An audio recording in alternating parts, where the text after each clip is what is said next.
Bonjour à vous tous et bienvenue à cette célébration du 24 janvier. Aujourd'hui, une figure très importante du christianisme, je pourrais dire moderne, la figure de François de Sales, dont je vous parlerai un peu plus longuement à l'homélie. Nous nous levons et nous débutons cette célébration en chantant à la page 188 du Prion. Portons la lumière, la vie jaillira. Donc nous chanterons le refrain, nous lirons l'antienne d'ouverture à la page 142 et nous reprendrons le refrain. Portons la lumière. Portons la lumière, la vie jaillira. Portons la lumière, l'espérance renaîtra. Je susciterai pour moi un prêtre fidèle qui agira selon mon cœur et mon esprit, dit le Seigneur. Portons la lumière, la vie jaillira. Portons la lumière, l'espérance renaîtra. Au nom du Père et du Fils et du Saint-Esprit, amen. La grâce de Jésus-Christ notre Seigneur, l'amour de Dieu le Père, la communion de l'Esprit Saint soit toujours avec vous. Au début de cette célébration, conscients de nos limites et implorons le pardon de notre Dieu.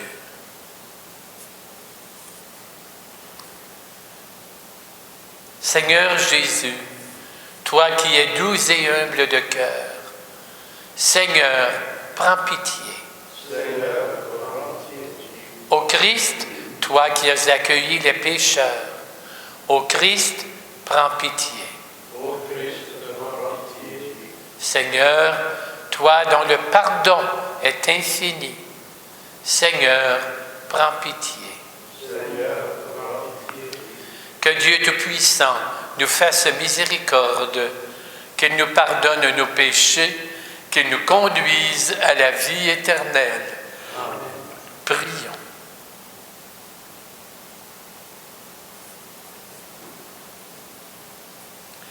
Seigneur Dieu, pour le salut des âmes, tu as voulu que l'évêque Saint François de Sales devienne le serviteur de tous en toutes choses. Dans ta bonté, accorde-nous, à son exemple, de manifester toujours ta douce charité dans le service fraternel. Nous te le demandons par Jésus-Christ ton Fils, notre Seigneur et notre Dieu, qui règne avec toi dans la communion de l'Esprit pour les siècles des siècles.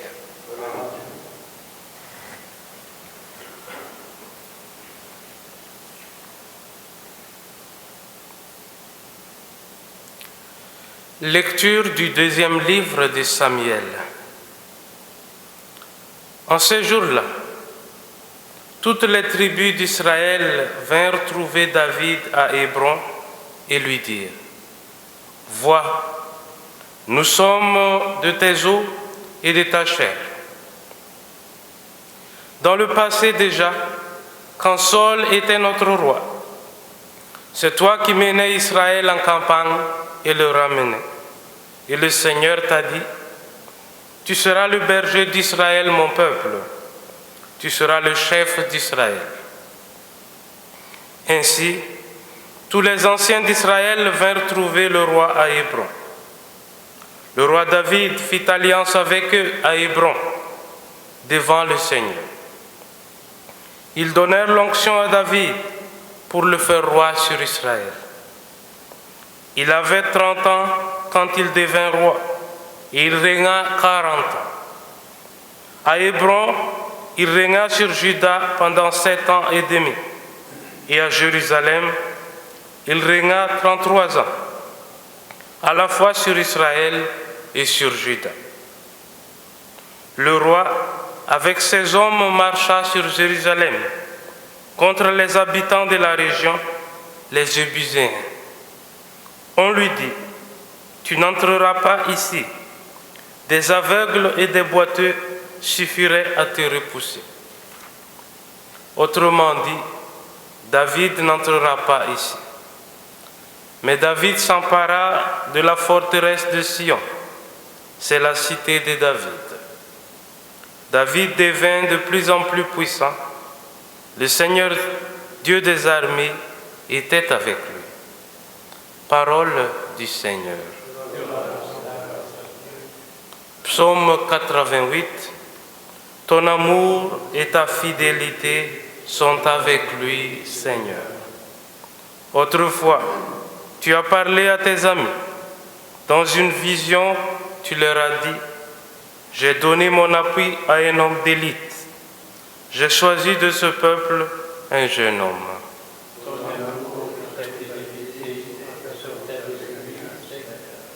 J'ai trouvé David, mon serviteur.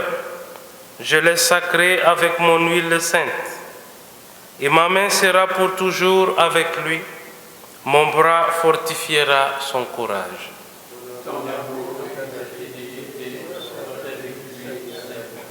Mon amour et ma fidélité sont avec lui. Mon nom accroît sa vigueur. J'étendrai son pouvoir sur la mer et sa domination jusqu'au fleuve.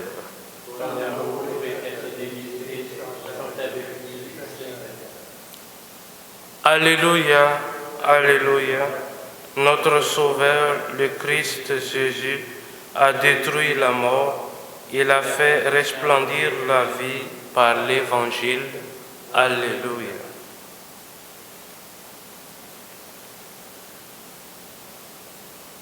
Le Seigneur soit avec vous.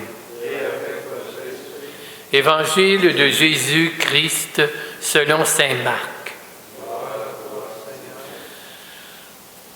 En ce temps-là, les scribes qui étaient descendus de Jérusalem disaient, « Ce Jésus est possédé par Béelzéboul.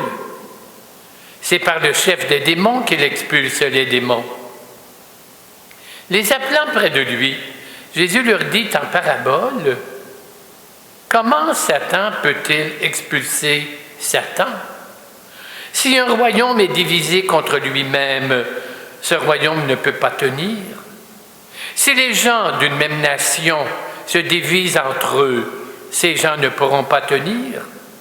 Si Satan s'est dressé contre lui-même, s'il est divisé, il ne peut pas tenir. Ça n'est fini de lui. Mais personne ne peut entrer dans la maison d'un homme fort et piller ses biens s'il ne l'a d'abord ligoté. Alors seulement il pillera sa maison. Amen, je vous le dis. Tout sera pardonné aux enfants des hommes, leurs péchés, les blasphèmes qu'ils auront proférés. Mais si quelqu'un blasphème contre l'Esprit Saint, il n'aura jamais de pardon. Il est coupable d'un péché pour toujours. Jésus parla ainsi parce qu'ils avaient dit qu'il est possédé par un esprit impur. Acclamons la parole de Dieu.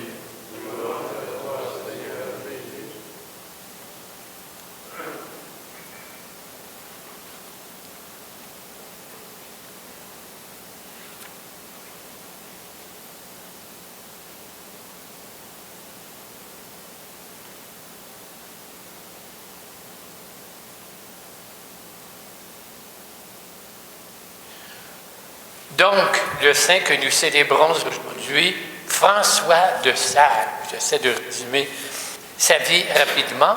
Il est né en Savoie le 21 août 1567. Il est né prématurément, donc un petit bébé fragile, mais il a pris des forces et en fait, c'était quelqu'un de très énergique. À 8 ans, il va au collège d'Annecy et à 14 ans, au collège de Clermont, tenu par des jésuites. Déjà, il était attiré par Dieu, il voulait lui consacrer sa vie, mais son père avait d'autres vues. Alors, il voulait en faire un homme de bien, selon la grande bourgeoisie de l'époque. Il l'oblige à prendre des cours de danse, d'équitation, d'escrime. Il lui avait déjà trouvé une fiancée, mais lui, François, avait déjà décidé de se donner entièrement à Dieu. Et finalement, son papa s'est rallié à ce désir. À 18 ans, il est saisi d'une crise de désespoir. Il se croit damné, complètement désorienté. Il entre dans une église, se dirige vers la statue de la Vierge.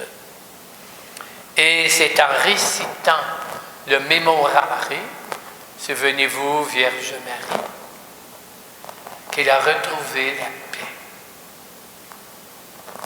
À 26 ans, donc, il obtient son doctorat et son père, un peu contre son gré, approuve son ordination.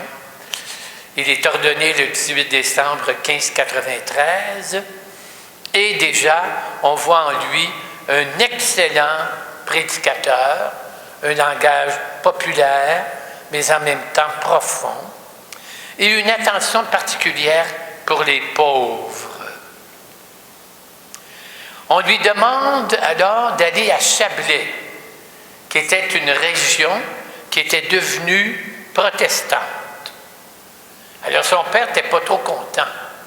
Il dit, c'est ça, je vous ai donné mon fils pour en faire un prêtre, pas pour en faire un martyr, ils vont le tuer. C'est quoi cette idée d'envoyer le mouton dans la gueule des loups? En parlant de loups, effectivement, à un moment donné, dans une de ses randonnées, François de Sales est attaqué par des loups. Il est obligé de grimper dans un arbre. Et là, c'est un paysan protestant qui l'accueille, le délivre, l'accueille chez lui. Et là, il est frappé par la bonté de cet homme. Souvent, à l'époque, dans la confrontation des religions protestantes et catholiques, on noircissait l'adversaire. Mais là, le paysan, il découvre, au contraire, un homme plein de bonté, de générosité. Et que fait François? Au lieu de s'attaquer directement de manière agressive, il commence à rédiger des petits feuillets où il explique la foi catholique. Et il fait distribuer les feuillets dans la région.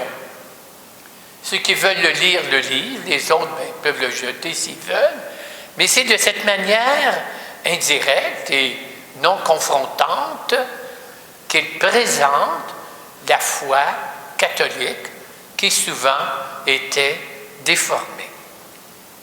En 1602, il est nommé coadjuteur de Genève et c'est là qu'il écrit son traité sur l'amour de Dieu. On dit que j'ai lu qu'il avait écrit la phrase « La mesure de l'amour, c'est d'aimer sans mesure ». J'ai déjà lu que c'était de Saint-Augustin, mais il y en a qui disent que c'est plutôt de François de Sales. Que peu importe, c'est une belle phrase. La mesure de l'amour, c'est d'aimer sans mesure. Et elle rencontre en 1604 avec Jeanne-François de Chantal, il fonde les Visitandines. En 1608, une de ses cousines qui lui demande des conseils sur la vie spirituelle et il lui écrit une série de billets qui deviendront un des écrits importants, l'introduction à la vie dévote. Aujourd'hui, dévot a peut-être un petit côté négatif, on dirait plutôt introduction à la vie spirituelle, finalement, à la relation avec Dieu.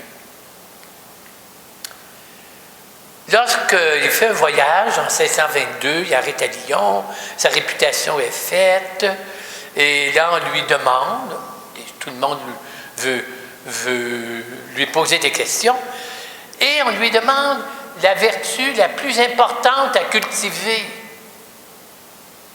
Alors, on penserait qu'il dirait la foi, l'humilité, l'espérance, mais non, il répond l'humilité, comme la porte d'entrée de la vie spirituelle.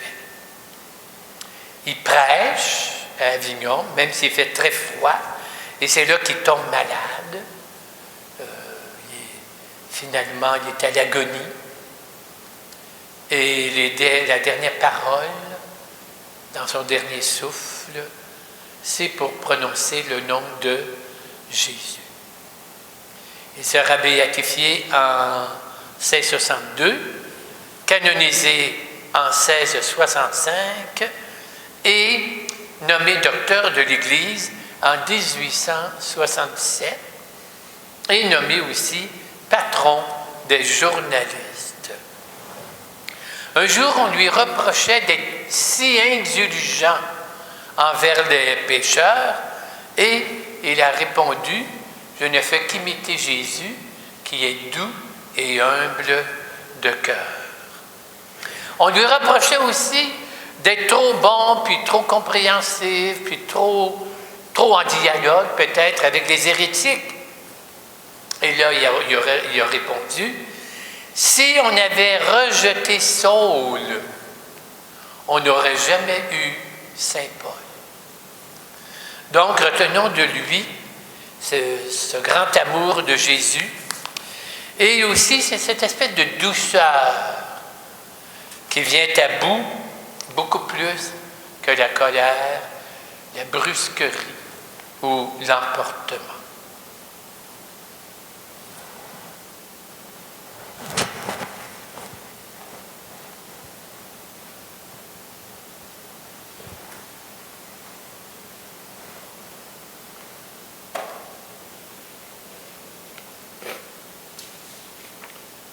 Cette messe est célébrée aux intentions suivantes pour Monique Cossette, pour Sœur Jean-Charles, pour Charles Lamel, aux intentions personnelles de Colette Giroux, en action de grâce pour Stéphanie et en l'honneur de la Vierge Marie.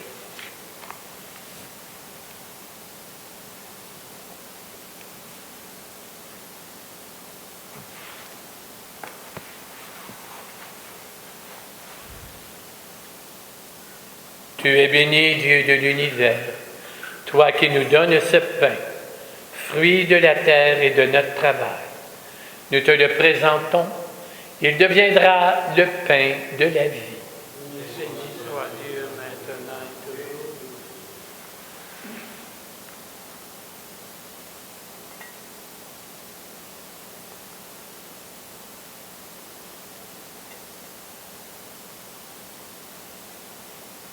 Tu es béni, Dieu de l'univers, toi qui nous donnes ce vin, fruit de la vigne et de notre travail. Nous te le présentons, il deviendra le vin du royaume éternel.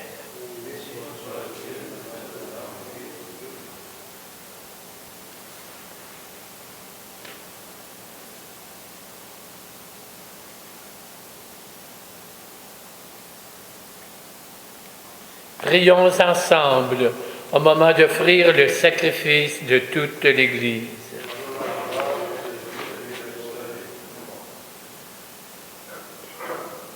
Nous t'offrons, Seigneur, le sacrifice qui nous sauve.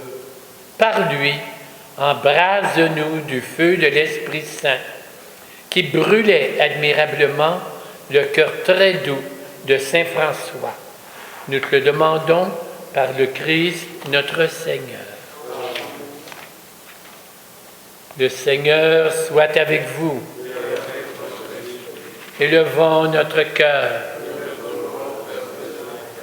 Pour le beau témoignage de François de Sales, rendons grâce au Seigneur notre Dieu. Vraiment, il est juste et bon de te rendre gloire, de t'offrir notre action de grâce toujours et en tout lieu.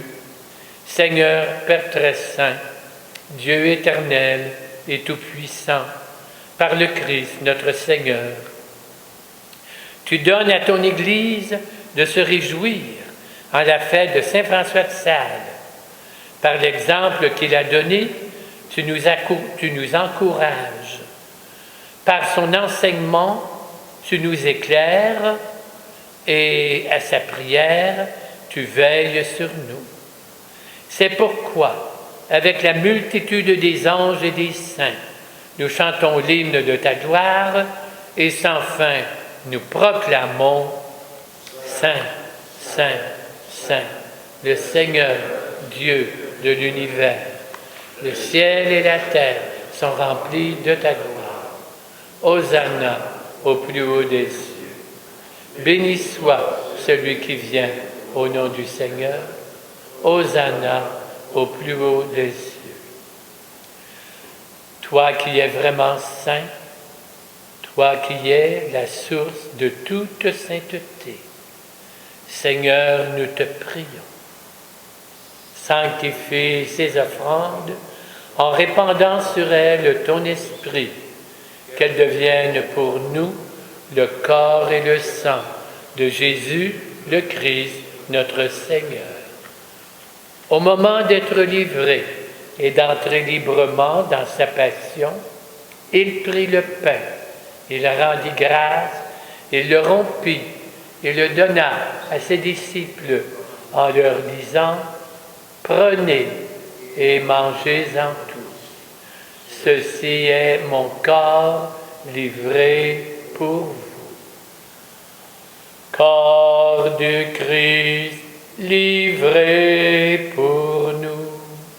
Corps du Christ livré pour nous.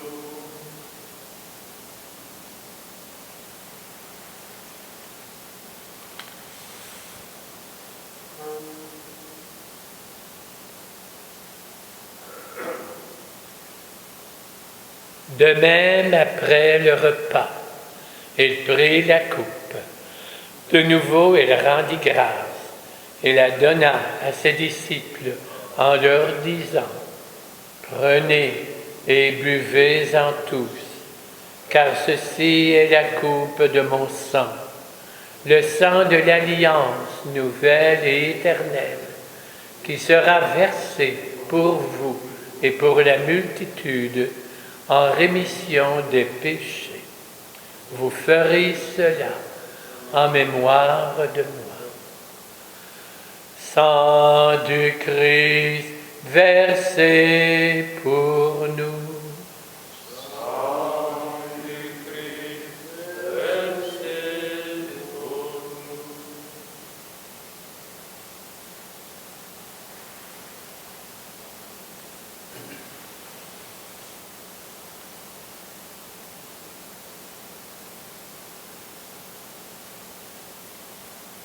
Il est grand le mystère de la foi.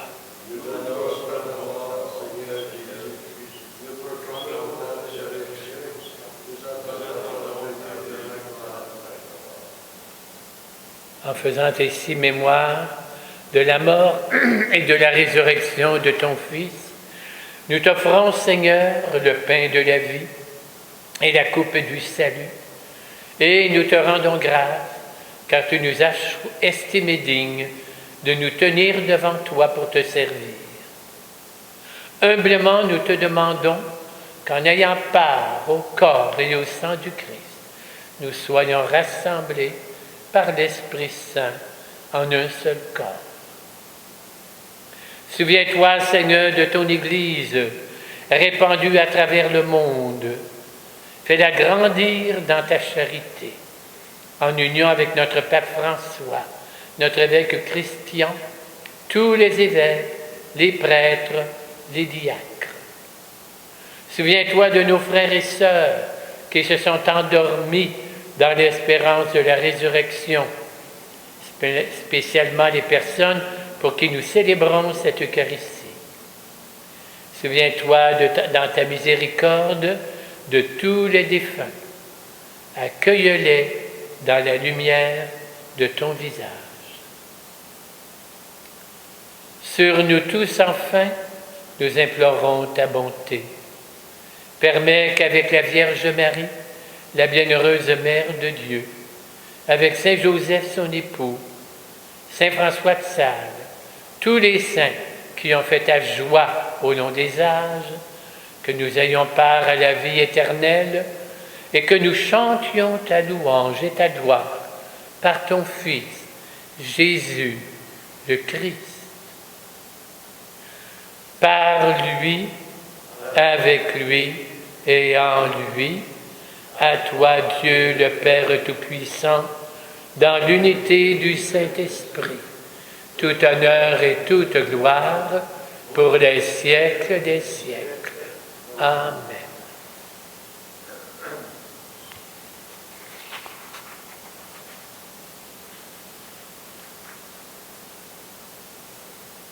Avec la confiance que François de Sales portait en Dieu, unissons-nous à toute l'Église, spécialement à ceux et celles qui cherchent Dieu.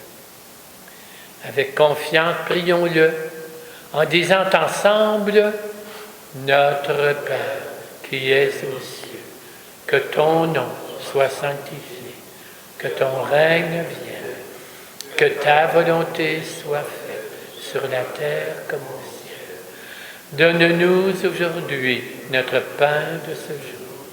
Pardonne-nous nos offenses, comme nous pardonnons aussi à ceux qui nous ont offensés. Et ne nous laisse pas entrer en tentation, mais délivre-nous du mal. Délivre-nous de tout mal, Seigneur. Donne la paix à notre temps. Soutenus par ta miséricorde, nous serons libérés de tout péché, à l'abri de toute épreuve, nous qui attendons que se réalise cette bienheureuse espérance, l'avènement de Jésus-Christ, notre Sauveur.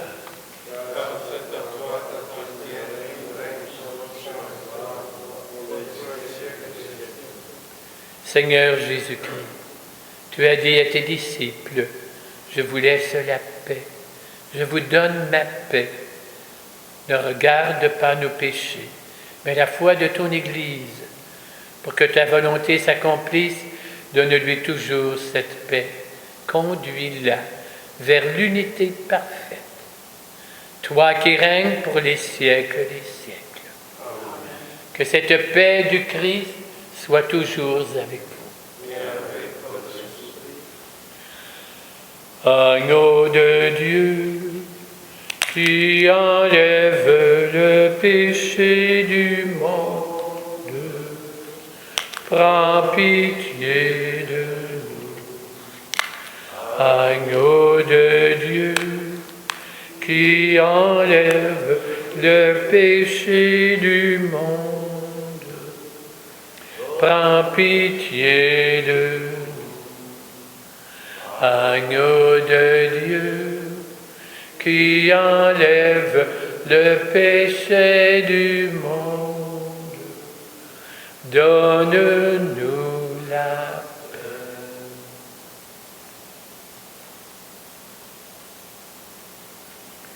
Il est celui qui a dit « Je suis doux et humble de cœur ».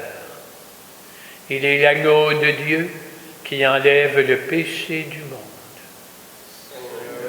Je ne suis pas digne de te recevoir, mais dis seulement une parole, et je serai guéri.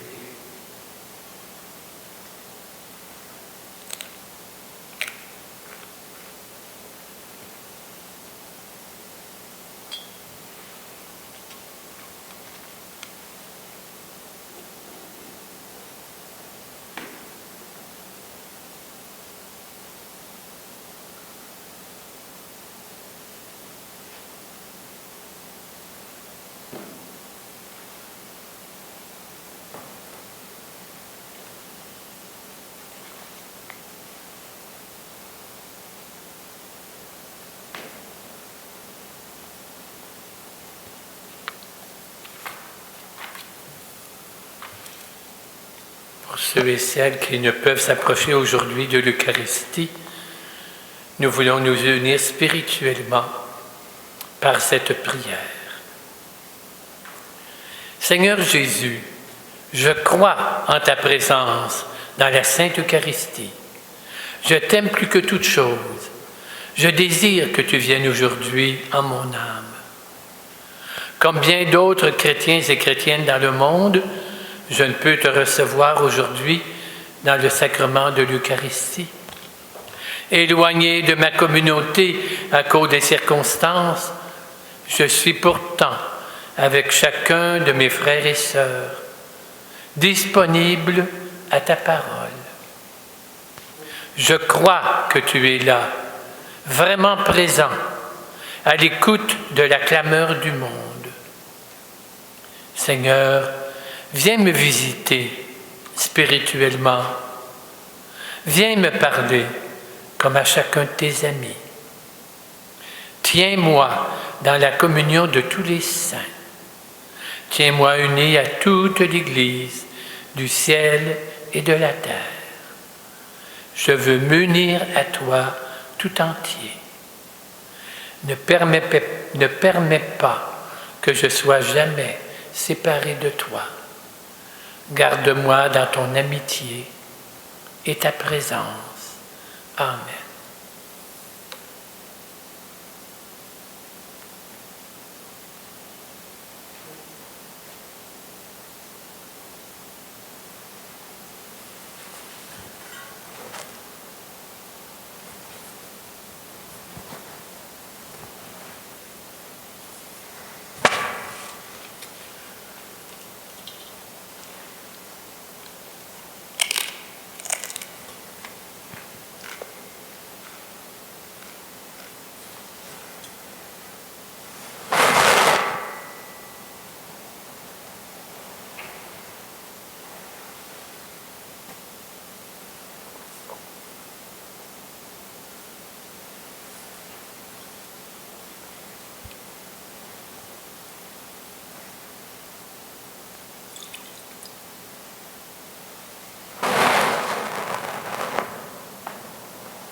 Prions le Seigneur. Par le sacrement que nous avons reçu, accorde-nous, Dieu Tout-Puissant, d'imiter sur la terre la douceur et la charité de Saint François, pour obtenir avec lui la gloire du ciel. Nous te le demandons par Jésus le Christ, notre Seigneur. Le Seigneur soit avec vous. Que Dieu Tout-Puissant vous garde et vous bénisse, le Père, le Fils et le Saint-Esprit. Bonne journée, bonne semaine, allons dans la paix du Christ. Tournons-nous vers la Vierge, saluons-la en chantant « Toi, Notre-Dame ». Toi,